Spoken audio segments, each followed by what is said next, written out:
ইসরায়েলের সবচেয়ে বড় বন্ধু রাষ্ট্র কারা? আপনার বাড়ির পাশে নব্য ইসরায়েল। আমরা বড় ইসরায়েল সম্পর্কে সচেতন আছি কম বেশি, কিন্তু আপনার ঘরের পাশেই নব্য ইসরায়েলের জন্ম হয়েছে, এই ব্যাপারে আমাদের সচেতনতা নাই। তারা সংসদ ভবনে তাদের সংসদে ফখর করে বলছে যে আমরা 6,500 সৈন্য পাঠিয়েছি, আমাদের হয়ে যুদ্ধ করছে। নাউজুবিল্লাহি মিন যালিক। তার মানে আপনারা প্রমাণ করলেন। আচ্ছা বলেন, খ্রিস্টানদের সাথে না হয় তাদের সম্পর্ক আছে, তারা আহলে কিতাব, আপনাদের সাথে তাদের কি সম্পর্ক? খ্রিস্টানদের সাথে না ইহুদিদের একটা সম্পর্ক আছে, তারা আহলে কিতাব দাবি করে তারা, কিন্তু আপনাদের সাথে যারা পৌত্তলিক তাদের সাথে এই ইহুদিদের কি সম্পর্ক? শুধু তাই নয়, আমরা লক্ষ্য করছি, আমরা আমাদের পার্শ্ববর্তী নব্য ইসরায়েলের মধ্যে লক্ষ্য করছি মুসলিমদেরকে তারাবির নামাজে টর্চার করা হলো, হোলি উৎসবের নামে মুসলিমদেরকে নির্যাতন করা হলো। আমরা দেখলাম সেখানে গরুর মাংস বহন করার অপরাধে পিটিয়ে মুসলিমকে হত্যা করা হয়েছে।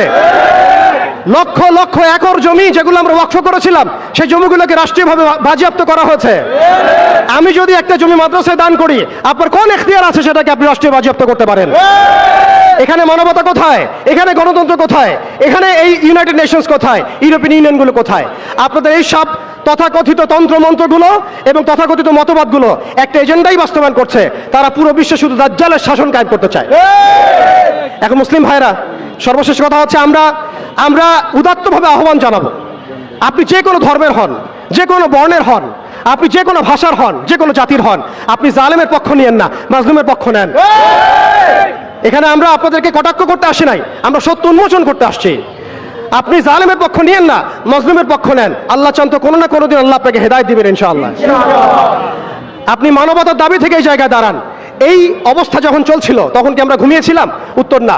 বিগত 100 বছর আমরা ঘুমিয়ে থাকি নাই, সবাই চেষ্টা করেছে কম বেশি, কিন্তু এই সব তন্ত্রমন্ত্রের জালের মধ্যে পড়ে, যেখানে মুসলিম ভূমিগুলোকে ব্যবহার করে তারা মুসলিমদের উপর বোম্বিং করেছে আর মুনাফিকদেরকে তাদের সহযোগী হিসেবে রেখেছে। অতএব তাদের অপশন হচ্ছে, হয় আপনি তাদের দাসত্ব করবেন, না হলে মরবেন। যারা দাসত্ব করেছে তারা সুখে আছে, তাদের কোনো সমস্যা নাই। ইভেন গাজ্জাবাসীর কান্না ওদের কানে পৌঁছায় না, এই বাচ্চাদের মগজের খুলি তাদের কাছে, তাদের চোখে ভাসে না, এই বন্ধের ধর্ষণের চিৎকার তাদের কাছে যায় না, এই শিশুদের হাহাকার তাদের কাছে যায় না, এক ফোঁটা পানির জন্য তারা কাঁদছে, এই কান্না তাদের কাছে যায় না। তাদের এই হৃদয় নেফাক দিয়ে এমন ভাবে পরিপূর্ণ হয়ে গেছে, তাদের কাছে এই মানবতাহীনতার এই কাজগুলো, দৃষ্টান্তগুলো ওদের কলবের মধ্যে কোনোই দাগ কাটছে না। প্রিয় ভাইরা, এটা কেন হয়েছে? তাদের নেফাকির কারণে। অতএব আপনি যদি দাসত্ব করেন, নেফাকিতে চলে যান, আপনারও কোনো সমস্যা হবে না। কিন্তু আমি অনেস্টলি প্রশ্ন করতে চাই, আপনার মধ্যে কি আল্লাহর ভয় নাই? আপনার আমার মধ্যে কি কাল কিয়ামতের মাঠে জবাবদিহিতার ভয় নাই? আপনি আমি কি লা ইলাহা ইল্লাল্লাহ বিশ্বাস করি না?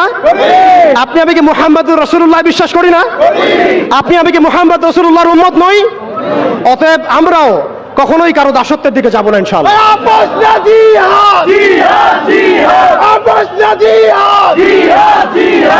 আমরাও ইনশাআল্লাহ তাআলা কোশ্চিনকালে এই জায়নিস্ট মুভমেন্টের, এই পশ্চিমাদের, এই দাজ্জালের অনুসারীদের দাসত্বের মধ্যে কখনো যাবো না ইনশাআল্লাহ। তারা আমাদেরকে অপশন দিয়েছে, হয় দাসত্ব করো না হলে মরো। আমরাও বলে দিব, আমরা ইনশাআল্লাহ তাআলা শহীদ হয়ে যাব, তবু তোমাদের দাসত্ব করবো না ইনশাআল্লাহ।